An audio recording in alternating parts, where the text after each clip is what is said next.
Surfing has this allure. It's about risk. It's about the unknown. It's about volatility.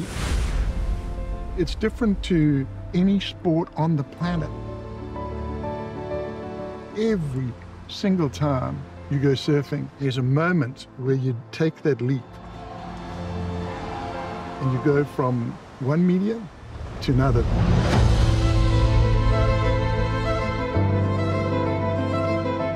From your heart racing to wondering if you're going to make it, that whole experience has happened in like a matter of 10 seconds. Sometimes you just see that wall of water. It's so powerful. That wave that you're riding travelled thousands of miles. It's special energy, like the wave can choose you. It's way more than just a sport. It's an absolute love story between humans and Earth.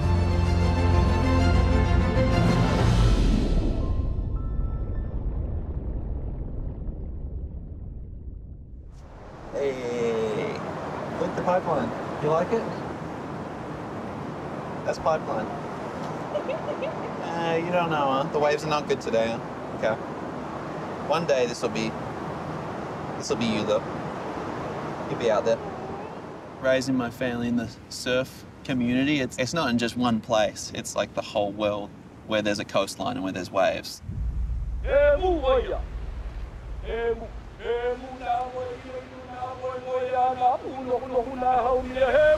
Surfing to Native Hawaiians is kind of like a way of life and also kind of like a rite of passage.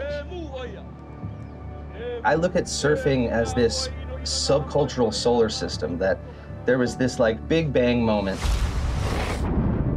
No one really knows where and when someone stood up on a wave on a piece of wood, and then it became the sport of kings and queens.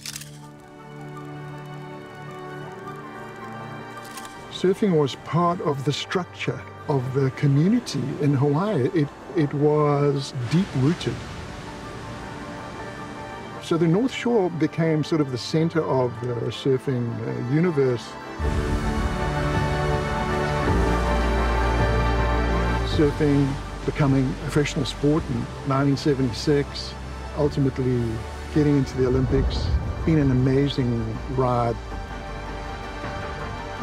The person that wins that gold medal at Chopu, if the surf is on, is going to be the greatest athlete of that Olympic Games.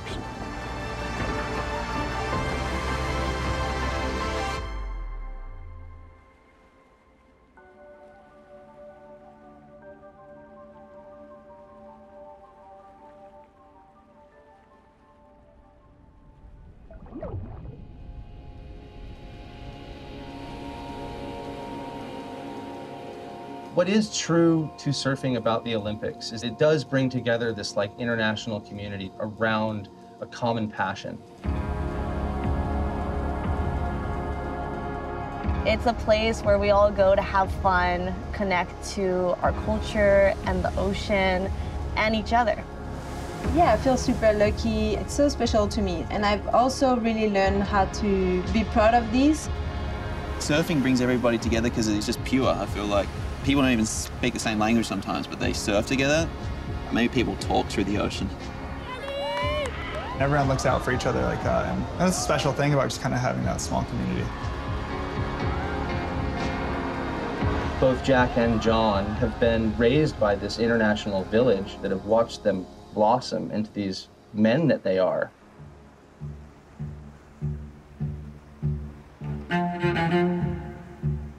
Over the past 20 years, high-performance surfing has become an almost acrobatic or a gymnastic sport. What's beautiful about the surfing that someone like Jack Robinson or John Florence does is that it combines the classical styles of traditional surfing with modern, futuristic, aerial, full-power surfing. With both Jack Robinson and John Florence, they were raised as prodigies. As teenagers, they were on the covers of magazines and were being flown around the world with the best surfers on the planet.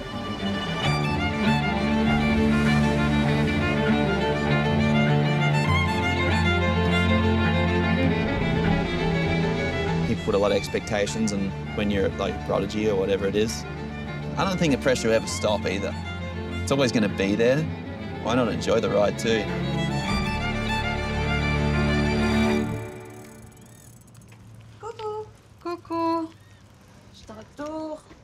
Bonjour. Ah, je regardais des photos. Trop mignon. Quand tu étais petite. And Mama was a super mama, taking us to all the competitions, all my friends. We had the smallest car, we took all the surfboards. But me, I don't like big waves. I am scared. I'm more scared than her. I never dreamed of the Olympics, but in my little notebooks, I would be writing, I want to be a professional surfer. The women were only just finding the precipice of what's possible for the way that we move with waves. There's a lot of young girls that are pushing the limits, especially in wave of consequences. For years, women didn't get to surf at Waves of Consequence on tour. They didn't get heats at Pipe and they didn't get heats in Tahiti. I feel lucky to be in that position with where the women surfing is right now. The future of women surfing is really bright. To see Joanne performing at the highest level, it sets this new bar for what it means to be a professional female surfer. Hard off the bottom, big hack there for the surfer that grew up in Reunion Island. Well, that's that board where you just can control it like that. You can go fast, slow, fast, slow. It's just, it's easier to move it around at that longer length. I think that's so important for out there too, to be able to control that speed. Over 60 years, you look at the evolution of surfboard design and it's incredibly transformative. We've been doing a bit of board testing, just kind of locking in designs for the year. So being able to ride a smaller board in a bigger wave changed everything for me and how I looked at being able to do turns at higher speed. I think with the way surfing is judged today, there's a huge amount of creativity. Jack Robinson on the answer back here, pumps, pulls up on the rail, and Jack answers back. Surfing's judged on a 1 through 10 scale. They like to say that it's about speed, power, and flow. Way back in the barrel, way back. As casual as it gets for John. It's different to being on a sporting field that's bounded by white lines. And it's up to us to choreograph what it is that we're doing with this wave, but it's also up to the wave. Everything is about timing. Here we go out the back on the right-hander, back door in the barrel. Tyler Wright comes out. Everything builds up to just that moment. Just you, your board, it's the ocean. That's it. The surfer that's going to win the gold medal in Tahiti, with the eyes of the world on you, it's the biggest pressure that any surfer will have ever felt in history.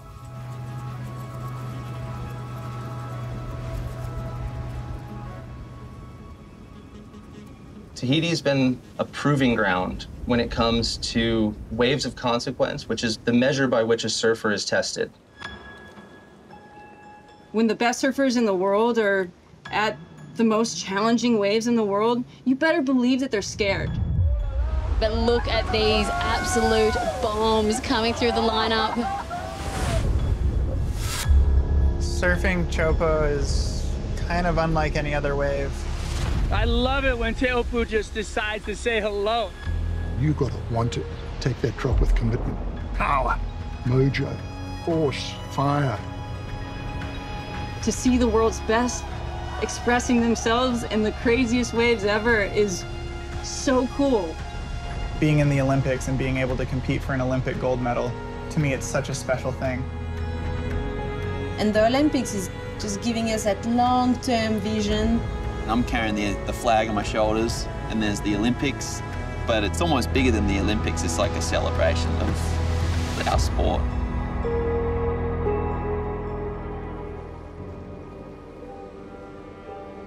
The beautiful thing about surfing is the ability to bridge cultural gaps between people. It's one of the true melting pots of the world. What does it mean to be a surfer? Being connected to the ocean in kind of like a spiritual way. So surfing has power. I know because I've seen it. It's a lifelong passion, and you see people that have done it for 60 years nowadays who are just as in love with it as they were when they first stood up on a wave.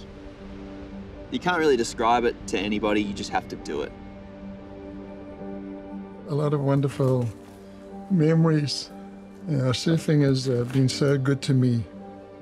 To see Olympics and surfing together, it's a really wonderful thing.